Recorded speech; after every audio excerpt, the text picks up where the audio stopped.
So I'm delighted to be joined here by David Coldwell. Dave, I mean, what an absolutely brilliant way, and we've just had the press conference was probably even better. How's it going to be on fight night? I'm really looking forward to it. Everybody loves a stadium show, an outdoor event. All I'm praying for is the weather. As long as we don't get rain, everything will be good.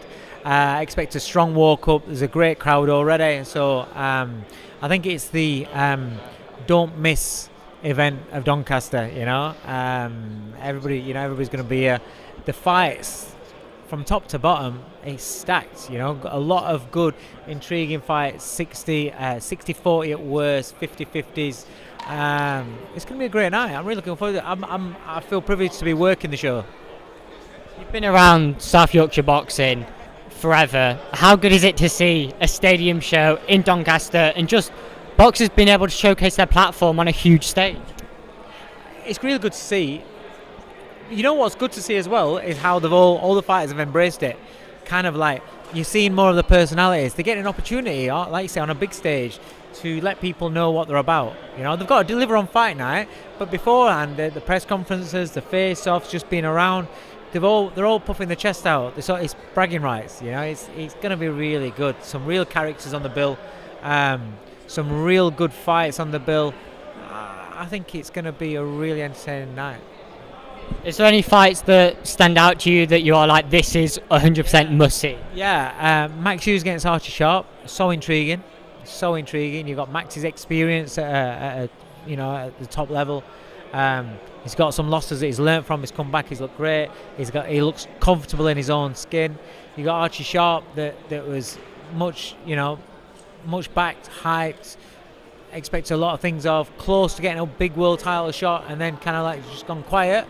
Now this is his opportunity to get back in, the door and break the door down basically and start shouting again. Very intriguing. Which way does it go? I kind of think Max's knowledge and know-how might tip it in his favour, but it could go either way. Then you've got Reece Molden and Louis Sylvester. Really good fight. A must-win fight for Reece Mold. Must win. He's got to grab the bull by its horns and really take control of that fight. Because if Louis gets into his rhythm, it's going to cause him problems. It's just a really good fight, a really good matchup, like I've said. Even the Louis Booth and Joe Hayden fight. That's a cracker because of the characters, the personalities, the bragging rights. So that's a really good fight as well. And another one where, it's one of those where it could generally go either way. I think the two main prospects that I'm looking forward to seeing, I'm a big fan of Ed Hardy. I think he's quality. I think he's very assured, composed, but he's got a vicious streak. Smells blood and goes in. Very exciting fighter.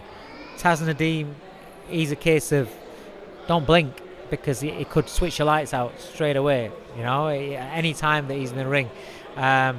Phenomenal, specimen in how he looks. Can he make that pay as the rounds go on, or is he a guy that just is going to be dangerous early doors, and then we'll find out as the experience comes in and as the fights go on. And he's got a bit of a test in terms of that. He may have to show a different side, not may, but the fight may just pan out where he just shows a little bit more of what he's capable of, rather than just as soon as he hits him, he's gone. So that's an intriguing fight. But Taz is a very exciting fight. He's the kind of guy that you want on these big events, to get the crowd going.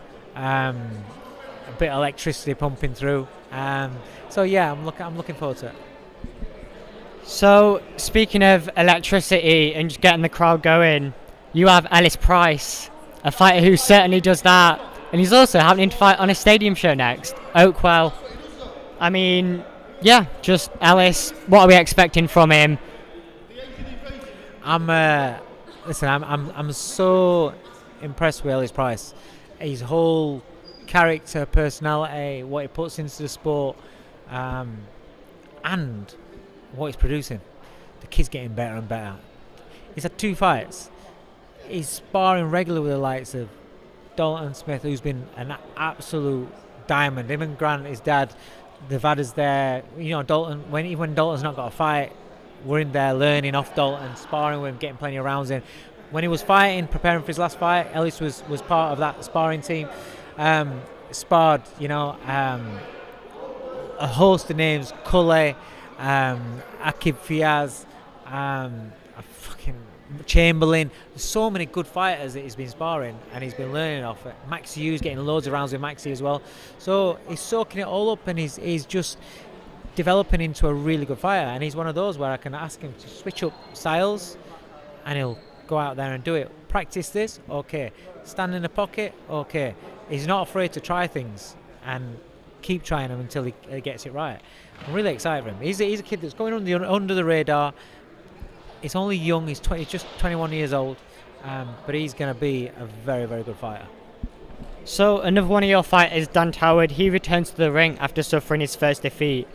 As a coach, how have you kind of helped him deal with that first loss, and obviously now then looking forward onto his next fight? By making fighters understand that it's part of boxing. You win some, you lose some. It is part of boxing. Unfortunately, if you're fighting a guy that can punch, and if you put yourself in a position where you're going to get caught flush on the chin, chances are you can get done. Dan's never took a count, never been dropped or anything throughout his whole career. It was a huge shock for him, but if you have the right mentality, you learn from things like that, you come back better. Straight back sparring with all top names again, getting some great rounds with Kieran Conway, plenty of rounds as usual with people like Sam Hickey. And he's not gun shy, he's not doubting himself, he's straight back into his flow. He understands it's boxing. He understands certain things he can't get away with, can't do. But also, it's been the inexperience of not being made to feel uncomfortable anyway can catch you out in a fight when you experience it for the first time in a fight. If you don't experience that in sparring, and that was the problem beforehand, all the spars that he'd had, it was all on his own and on terms against good quality prospects, same division as him, good fighters, but he was quite comfortable with it all. So it's good. It's a good lesson.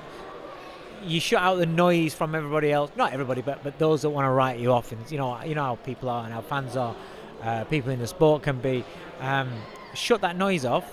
Focus on what you were doing before, whether you win or not, and you can still learn. You can come back, and that's what we intend to do with Dan. Doesn't change him as a prospect. Doesn't change him as a my thoughts of him on his ability. It doesn't change his ability as a fighter. All it does is it'll change some people's perceptions of him.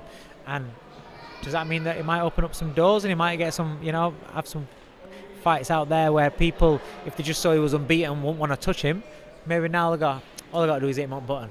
So we might get some good fights there. So I think it shows just how big of a statement GBM here in Doncaster, and then they go to Ireland. Leron Richards is a fighter who is on that card. You're training him. I mean, yeah, how good is it to then, I'm guessing you're commentating tomorrow night, then with GBM you're going to be in Leron Richards' corner in Ireland. Yeah, GBM are putting on some great events. That'll be 2 stadium shows on the bounce. Mad. But Izzy and the guys here, Mitch Costello, the whole team, they work their nuts off. It's a really good team. They're a young team, but they're putting everything into it. They're giving it a real good go. They've got a back in the zone, and I can only see things going from strength to strength for them. In regards to me having Leron Richards on the bill, it's a real fight against Joe Ward, highly decorated amateur, hometown boy in Ireland. We're going into the Lion's Den. But Leron, former European, British, Commonwealth, IBO world champion, is fighting this Saturday. Saturday. GBM show's Friday. Leron's fighting Saturday.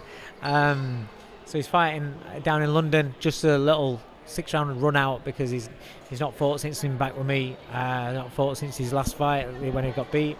So just a little run out, and that's all part of preparation towards June 27th in Ireland. Dave Coldwell, thanks so much for your time.